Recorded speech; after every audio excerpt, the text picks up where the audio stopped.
अब हम आपके बिना कैसे रहेंगे, आपके बिना कैसे जिएंगे, आपके बिना कैसे ये जिंदगानी चलेगी। रथ के आगे आकर के लेट गई और भगवान ने बहुत समझाया।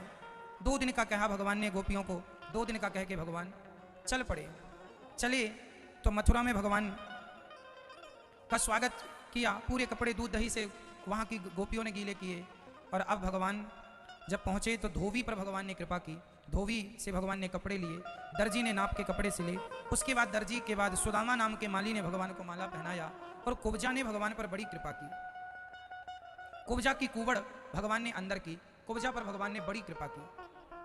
ये कुब्जा जानते हो भगवान को क्या देती है? चंदन। भगवान कहते हैं तुम्हारे पास कुछ नहीं है मुझे देने के लिए, पत्रम पुष्पम फलम तोयम ये भी नहीं है, चंदन दे दो, इससे भी मैं तुम्हारा कल्याण कर दूंगा। अरे कुछ नहीं है तो सुदामा ने 4 मुट्ठी चावल ही दे दिए भगवान को। पर एक बात बताएं, देना पहले आपको ही पड़ेगा। जब आप देंगे तब फिर विधाता आपको देंगे, आप नहीं देंगे आपको विधाता नहीं देंगे। इसलिए हम कहते हैं देना सीखिए।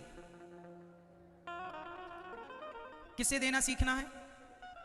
अरे भाई व्यापार को बढ़ाना है तो व्यापार को भी तो देना पड़ेगा, पैसे तो व्यापार में भी लगाने पड़ेंगे।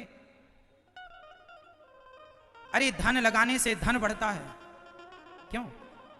धन व्यापार में लगाओगे धन बढ़ेगा, और धन को धर्म में लगाने से धर्म धन दोनों बढ़ते हैं। एक बात और है कि धन को व्यापार में लगाए तो नुकसान होने की संभावना है, पर धन को धर्म में लगाया कभी नुकसान नहीं होगा। ईश्वर तो धर्म से बढ़कर ही देते हैं। इसलिए धन कमाओ खूब, आप लोग मेहनत ज्यादा किया करो, ज्यादा पैसा कमाना चाहिए आप लोगों को। भाई सिंपल है, ज्यादा पैसा कमाओगे आप लोग, ज्यादा धन कमाओगे तो फिर आप लोग धर्म भी ज्यादा करोगे। आज धर्म इसलिए कम है क्योंकि लोगों की इनकम कमाई कम है। पहले आपको अपनी कमाई बढ़ानी होगी, मेहनत ज्यादा करनी होगी, पैसा ज्यादा कमाना होगा। आजकल के जवान लोग हमसे कहते हैं महाराज जी, एक नौजवान दोस्त मेरे पास आया, बोला महाराज हम सबको छोड़ के आ गए, अपनी माँ को, अपने परिवार को। हमने कहा भाई सबको छोड़ के आ गए हो, क्या चाहते हो? बोले हम आपके पास रहेंगे, कथाएं सुनेंगे और भजन करेंगे भगवान का। हमने कहा भाई सब छोड़ के भजन करोगे, ये किसने कहा?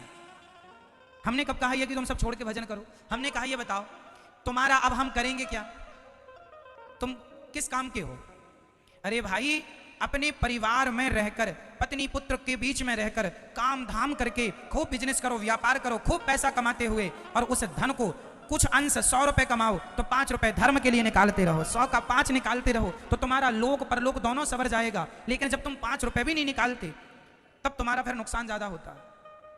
इसलिए हमने कहा भाई काम मैं छोड़ दूं काम करना। अब ये दास अनिरुद्ध, अब ये बताओ हम आपको कथा ना सुनाएं, हम माताओं की सेवा ना करें, अन्य क्षेत्र ना बांटे ना चलाएं और सीधे जंगल चले जाएं, तो जंगल हम जाएंगे और भजन करेंगे तो केवल हमारा उद्धार होगा, केवल हमारा कल्याण होगा। पर समाज के बीच में रहकर कथा करके, आपको कथा सुना करके सेवा करेंगे तो हमारे साथ साथ आप भी कथा सुन के आपका भी उद्धार होगा, आपका भी कल्याण होगा, आपको भी सीख मिलेगी। जंगल में जाने से सिर्फ मेरी गति है, समाज में रहने से सबकी भलाई है, सबकी गति है। इसलिए समाज में रह के हमें सेवाएं करनी है, जंगल नहीं जाना, पत्नी को छोड़ना नहीं है, माँ बाप को छोड़ना नहीं है, फैक्ट्री दुकान छोड़ना नहीं है। काम करते हुए भाई आप 1 महीने खूब काम करो, 28 दिन काम करो, 2 दिन वृंदावन में, 2 दिन अयोध्या में, भगवान के धाम में अपने आप को समर्पित करो भगवान के चरणों में। 100 रुपए कमाते हो, 1000 रुपए कमाते हो तो 1000 रुपए का कुछ हिस्सा 5%, 10% आप भोजन, यहाँ अन्य क्षेत्र बढ़ता है, गौरी गोपाल जी की रसोई, आप जैसे दानवीर महापुरुषों के कारण हजारों साधु भोजन करते हैं। तो भाई आप सब छोड़ देंगे तो फिर तो अकर्मण्यता फैल जाएगी। अकर्मण्य नहीं होना, पैसा ज्यादा कमाना है, पैसा कमाइए, ईमानदारी से कमाइए, बेईमानी ना करिए, नुकसान ना हो, 2 रुपए कम कमाओ, ईमानदारी का कमाओ। और दान पुण्य भी ईमानदारी का धन ही दान किया करो, बेईमानी का दान ना किया करो। बेईमानी का ना तुम्हारे मतलब का है ना हमारे मतलब का है, ना दान पुण्य के मतलब का। वो आप देंगे बेईमानी का दीजिए पर उसका कोई अर्थ नहीं है। 1 रुपए ही दान करो पर मेहनत का दान करो। हम नहीं कहते तुम 1000 रुपए दान करो, 1 रुपए दान करो, 1 रुपए नहीं है 25 पैसे दान करो, 25 पैसे नहीं है 1 चम्मच नमक दान करो, पर मेहनत की कमाई का करो, ईमानदारी का करो, वो तुम्हें भी फलेगी। और आपकी देखो हम लोग जो धन कमाते हैं ना भैया, उसमें कोई ना कोई दोष बन जाता है। धन कमाने में ना चाहकर झूठ बोलना पड़ जाता है, धन कमाने में ना चाहने पर भी लोगों का दिल दुख जाता है। तो पैसा कमाने में पैसा बस नहीं आता, पैसे के संग लोगों की बद्दुआएं, दोष भी आता है। इसलिए जब उसका आप 10-5% दान धर्म में निकालते हैं तो उसका वो दोष नष्ट हो जाता है, दोष खत्म हो जाता है और धन की शुद्धि होती है। दानम दुर्गति नाशनम, आपकी रोटियां यहाँ साधु संत खाते हैं और ये सेवाएं सारी सालों से चल रही हैं।